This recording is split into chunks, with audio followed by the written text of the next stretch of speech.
Welcome to While We Were Distracted, the podcast where we explore topics that often get overshadowed in the rush of daily life.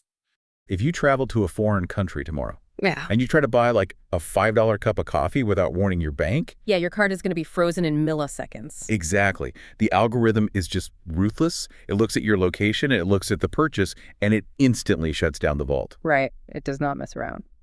But what happens if you wire $170 million to a convicted sex offender? Strangely enough, the system suddenly seems to look the other way. It's wild. And today, we are bringing you a deep dive into exactly that phenomenon.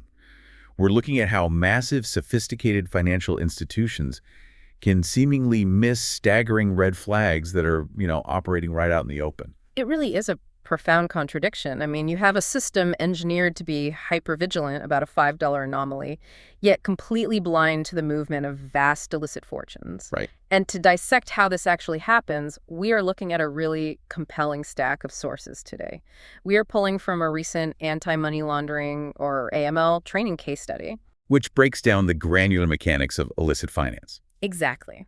We are also analyzing financial market data from Simply Wallsaint. We're examining federal court filings, specifically an October lawsuit and a pivotal ruling by U.S. District Court Judge Jed Rakoff. Oh, that ruling is fascinating. It is. And finally, we are looking at the political fallout through recent statements from the U.S. Senate. So the mission for this deep dive is to unpack the recent settlement in principle between Bank of America and the accusers of the late financier Jeffrey Epstein. Yeah, we really want to understand the mechanics of how this money moved. And what this massive settlement means for banking compliance, how it impacts stock valuations, and ultimately why this matters for the financial system that holds your own money. Because at the core of our AML training source is this dangerous tension, right? It's a global bank's hunger for profit versus its absolute legal duty to follow the rules. Okay, let's unpack this. To really understand the scale of the institutional failure here, we can't start in the boardroom. We have to start on the ground floor. Yeah, we have to look at how Epstein's network actually moved the money to the victims. Right. Because following the money is the only way to expose the architecture of the scheme. And the federal court filings give us a highly detailed, deeply disturbing look at how his network utilized the bank's infrastructure. Yeah, let's talk about the October lawsuit we're examining. It was brought by a woman identified in the filings as Jane Doe. Right. She's a Russian woman who met Epstein in 2011. And according to the suit, she was coerced into a cult-like environment. She was abused over 100 times. Wow. Yeah, and she was controlled both financially and psychologically until 2019. And the bank enters the picture in 2013, right? At the direction of Epstein's associates, a Bank of America account was opened in Jane Doe's name. Yes, but the critical detail from the filings is the status they gave her. Oh, this part blew my mind. Yeah, she was immediately designated as a preferred customer. She received premier VIP-level services. Which makes no sense. This is a person with no prior wealth, no legitimate U.S. income. And frankly, no legal ability to earn legitimate income in the U.S. at that time. Exactly. But once that premier account was established, Epstein and his associates began wiring tens of thousands of dollars into it. The lawsuit details over 65 wire transfers, totaling $208,000 between Epstein and Doe over a period of years. Over 200 grand. Right. And the suit alleges the bank should have known these transfers were entirely atypical. They had absolutely nothing to do with any legitimate financial activity on her part. But the bank only reported these transactions as suspicious very belatedly. Yes, way after the fact. Okay, stop. I cannot get past this. A preferred customer with zero work history. I know. They're treating a trafficking victim like a corporate subsidiary. It is basically a phantom payroll. That's a great way to put it. My mind goes right back to that frozen debit card for a cup of coffee. If a bank's software is literally designed to freeze my account for a minor geographical anomaly, how does a sprawling fake payroll system completely bypass their sophisticated monitoring? Well, you have to think about how an algorithm actually works. Algorithms look for velocity, volume, and deviation from established patterns. Okay. If a 20-year-old with no financial history suddenly receives a direct lump sum wire transfer of $50,000 from a high-risk individual, the system's tripwires will likely catch it. Right, that's a massive red flag. But Epstein didn't just wire cash from a personal checking account. This is where our AML training source is incredibly illuminating. Yeah, it breaks down the weaponization of corporate structures. Exactly. The money was shuffled through a complex web of entities. For example, the lawsuit explicitly mentions MC2. Which was a fake modeling agency. Right, set up by Epstein and his associate Jean-Luc Brunel. So the algorithm isn't seeing Jeffrey Epstein paying Jane Doe. The algorithm sees an LLC like a registered business entity making regular structured payments. That is the illusion. Instead of a massive anomalous lump sum, the money goes into this corporate web and then it gets paid out in smaller, regular transfers. That perfectly mimics standard biweekly W-2 payroll distribution. Exactly. To the automated monitoring software, it just looks like a modeling agency paying its contractors. Wow. The software isn't inherently looking for sex trafficking, It's looking for tax evasion or blatant money laundering. Epstein's network exploited the algorithm's own logic. But software is only the first line of defense. I mean, the algorithm might be fooled by an LLC, but the human beings employed to monitor these accounts, they should have easily noticed that this modeling agency had no actual economic footprint. Oh, absolutely. And that brings us to the crucial concept of suspicious activity reports, or SARs. Right. The software is just a tripwire meant to alert a human compliance officer. When a pattern looks even slightly odd, like a young woman with no wealth suddenly moving hundreds of thousands of dollars. Or a business entity exhibiting strange payroll patterns. Right. Human investigators are legally required to dig deeper. If they find the activity lacks a clear economic or lawful purpose, they must file a SAR with the federal government's Financial Crimes Enforcement Network. And the core devastating allegation in the lawsuit is that Bank of America deliberately failed to timely file these reports, effectively allowing this phantom payroll to operate in the dark. If the bank's compliance officers are failing to file reports on a phantom payroll, it raises an obvious question about the other side of the ledger. Right, the incoming funds. We've established the suspicious flow of money out to the victims, but the bank isn't funding this. To understand why a major financial institution might develop such a catastrophic blind spot, we have to look at where the massive influx of capital was actually coming from. What's fascinating here is how the sheer scale of the incoming money completely alters the internal physics of a bank. Yeah. Extreme wealth doesn't just open doors. It creates what you might call a compliance distortion field. A distortion field. I like that. And the court filings introduce a major player on the funding side. Leon Black, the billionaire co-founder of the private equity giant Apollo Global Management. The numbers attached to Leon Black in these filings are just staggering. According to the lawsuit, Black paid Epstein approximately $170 million from a Bank of America account. Right. Now, an internal review requested by Black and conducted by an Apollo board committee put the number at $158 million. And they noted it was for purported tax and estate planning advice. Yes. But whether the ledger says $158 million or $170 million, we are talking about an astronomical sum of money moving through the bank's plumbing. The total sum is massive, but the velocity of the transfers is what really should have triggered alarms. Oh, absolutely. These were not subtle, incremental payments. The sources state these payments were made in massive $10 million or $20 million installments. Via Bank of America wire transfers. Try to visualize the internal compliance dashboard when a $20 million wire is requested for tax advice. It's hard to even fathom. It feels exactly like a casino VIP room. Like if an everyday gambler walks onto the main floor of a casino and starts acting erratically, security is on them in seconds. Oh, instantly. But if a whale walks into the ultra-exclusive VIP room and drops $170 million in chips on the table, the rules of the main floor suddenly evaporate. Right. The management is entirely focused on the revenue, not the procedure. And the AML training source specifically diagnoses this dynamic. It highlights the fierce tug-of-war within major banks between the immense commercial pressure to retain high-value, highly profitable clients and the strict, legally mandated obligation to manage risk. Yeah. Now, to maintain the broader context provided by our sources, it is important to note that the Apollo board report concluded no Apollo corporate funds were used in these transfers. Right. Furthermore, they found no evidence that Black was involved in Epstein's alleged criminal activities in any way. And Black himself has vehemently denied any wrongdoing.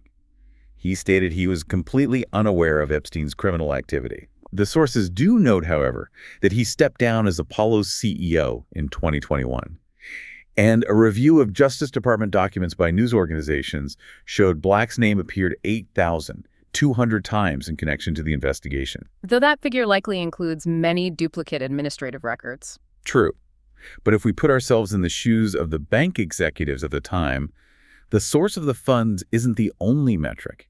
It's a gravitational pull of that much wealth. Exactly. When a client is casually wiring $20 million at a time, the commercial side of the bank, the relationship managers, the senior executives, they are heavily incentivized to keep that client happy. And the compliance department is supposed to act as an immovable counterweight to that commercial pressure. Supposed to, yes. Yeah. But the lawsuit alleges the bank utterly failed to act as a counterweight. They allegedly ignored the blazing red flags of these massive transfers, asking zero questions. Despite the obvious lack of a known or apparent business reason for a financier to charge $158 million for tax advice. Here's where it gets really interesting. We've established the mechanics of the phantom payroll, and we've established the existence of this VIP distortion field.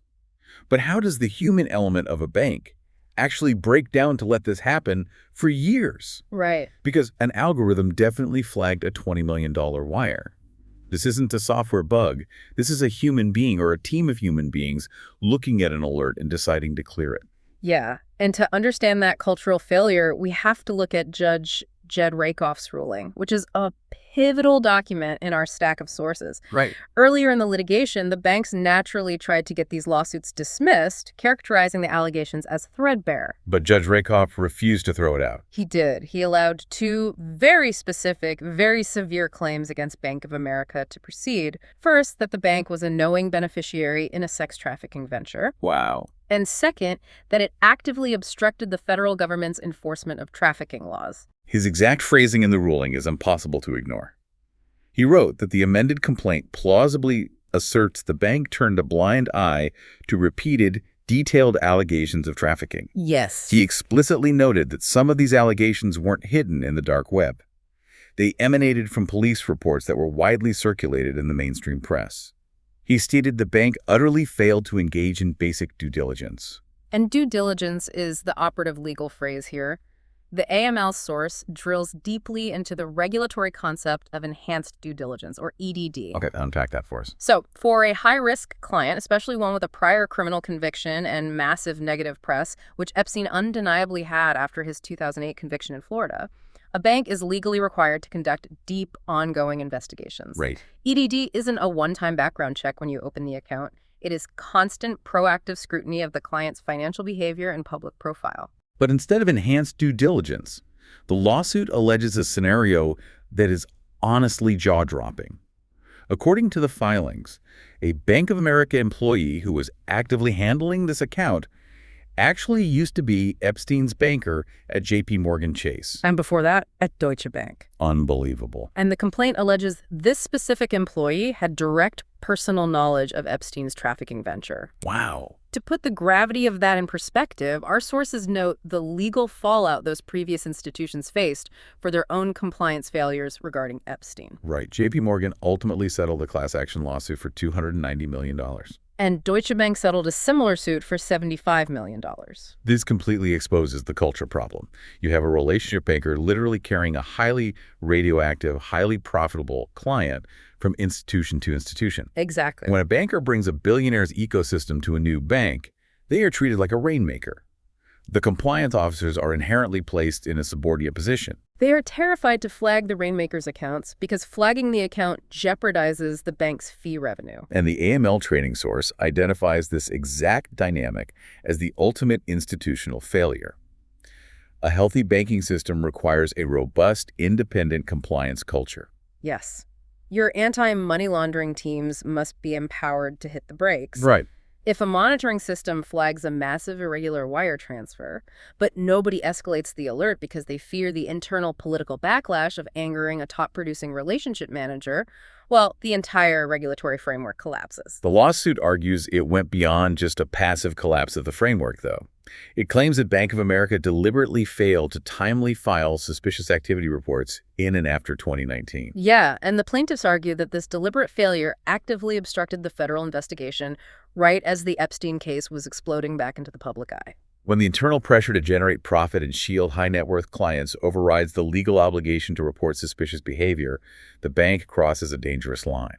It transforms from a neutral financial service provider into an enabler of the underlying crimes. And when a compliance culture rots from the inside out, the damage doesn't stay neatly contained in the VIP room. It bleeds into the real world. Definitely. We've traced the phantom payrolls, we've mapped the compliance distortion field, and we've diagnosed the human failure. Now we have to look at the massive fallout of this collision. Legally, in the financial markets, and in the political arena. Exactly. So the most immediate legal consequence is the settlement in principle itself. By reaching this agreement, Bank of America manages to avoid a highly publicized, potentially damaging trial that was slated to begin on May 11th. And crucially, the settlement also cancels the sworn deposition of Leon Black. Right. Sigrid McCauley, the lawyer representing the women in the lawsuit, issued a statement calling the resolution one more step on the road to much-deserved justice. And Bank of America declined to comment directly on the settlement, though earlier in the process they stated they looked forward to a full review of the facts. Yeah. But stepping outside the courtroom, the financial market reaction is fascinating. The data we pulled from Simply Walsingt paints a highly complex picture of the bank's current valuation and internal governance. Looking at the data, Simply Walsingt currently lists Bank of America's share price at $47.28. From a pure value investing perspective, the platform estimates the stock is trading about 40% below its actual fair value, and it sits 24% below analyst price targets of $62.19. So on paper, it looks undervalued, and the stock is actually up 16.1% over the last year. However, the short-term momentum is noticeably weak, down about 10% over the last 30 days. The settlement is obviously a drag on short-term sentiment. Yeah. But Simply Walsingt highlighted a specific flagged risk in their data that really caught my eye. The insider selling. Yes, substantial insider selling.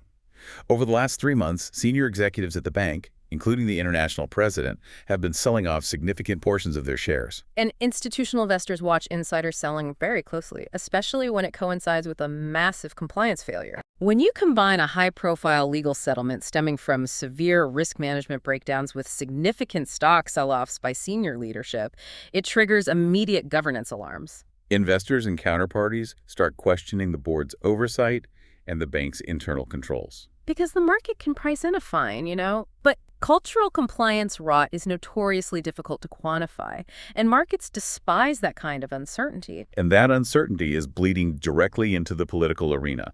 The Senate is actively using this settlement as a lens to examine Wall Street accountability. Yeah, we have a pointed statement from Senator Ron Wyden, an Oregon Democrat on the Senate Finance Committee. Right, he stated that his staff had already been investigating how Wall Street banks enabled Epstein's network.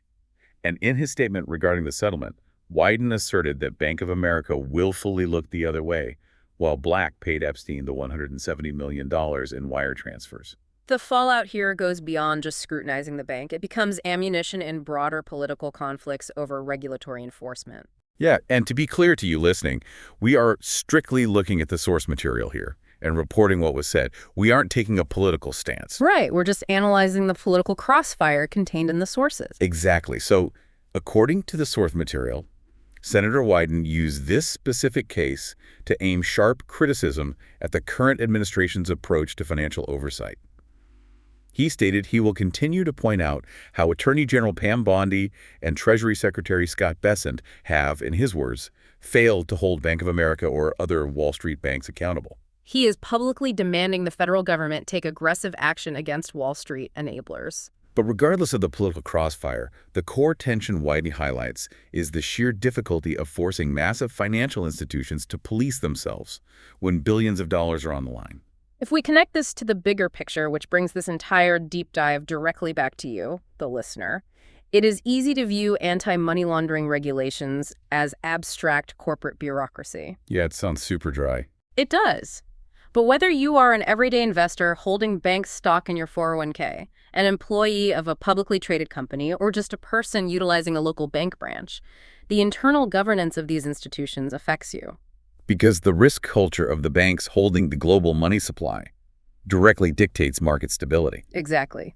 And as the horrifying details of the Jane Doe lawsuit prove, when compliance systems fail to stop illicit finance, incredibly dangerous networks are allowed to operate and expand in our society. So what does this all mean? We started this deep dive by looking at the everyday, hyper-vigilant reality of modern banking. The automated algorithms that will freeze your account over a cup of coffee. Right. But as we've unpacked the sources today, we've seen how the reality at the apex of global finance operates by a completely different set of rules. We traced the granular mechanics of how a trafficking network weaponized fake corporate entities to build phantom payrolls that bypassed the algorithms. We explored how astronomical $20 million wire transfers from billionaires create a compliance distortion field. And we examined the severe human and cultural failures, how relationship bankers can prioritize massive fee revenue over enhanced due diligence. Carrying toxic, high-risk clients from bank to bank while silencing the compliance officers tasked with stopping them. It is a fundamental clash between the commercial mandate to generate profit and the legal, ethical duty to protect the financial system. And that leaves us with one final lingering thought derived directly from our AML training source.